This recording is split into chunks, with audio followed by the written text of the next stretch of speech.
week 26 morning work for Monday.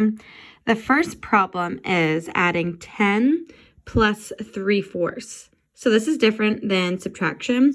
All we have to do is take our whole number and add 3/4 to it.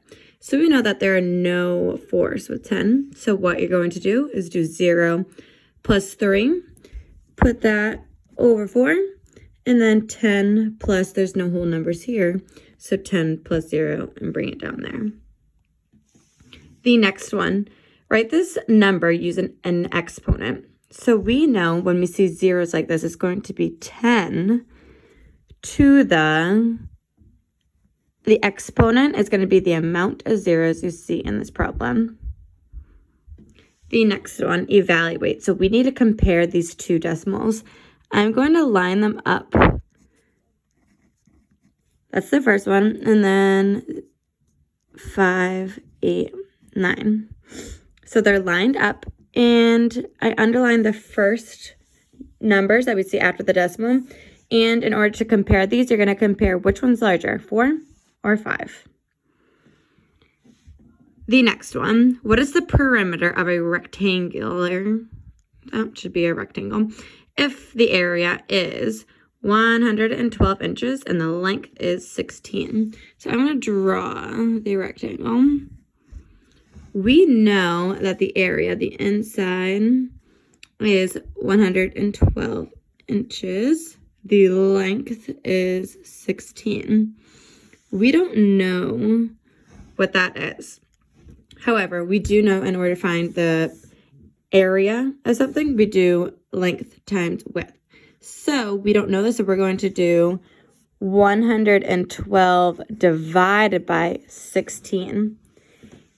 On your own, you're going to find that answer, and you're going to put it as the width. And then it's asking you to find the perimeter. In order to find the perimeter, you have to add all these sides up together. The last one, the word problem. Joshua is choosing a seat in art class. He scans a room and sees a 4-person table with 1 bucket of art supplies, a 6-person table with 2 buckets of supplies, and a 5-person table with 2 buckets of supplies.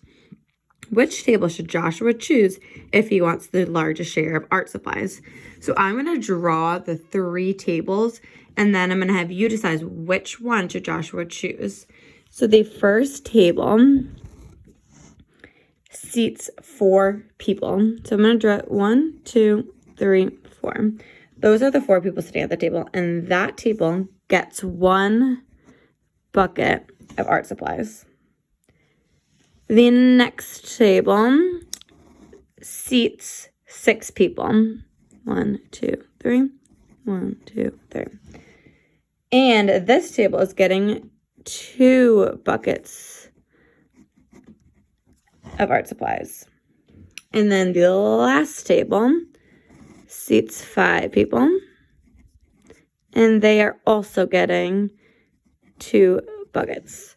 So your job is to look at these 3 tables and see which one should Joshua go to in order to get the most art supplies.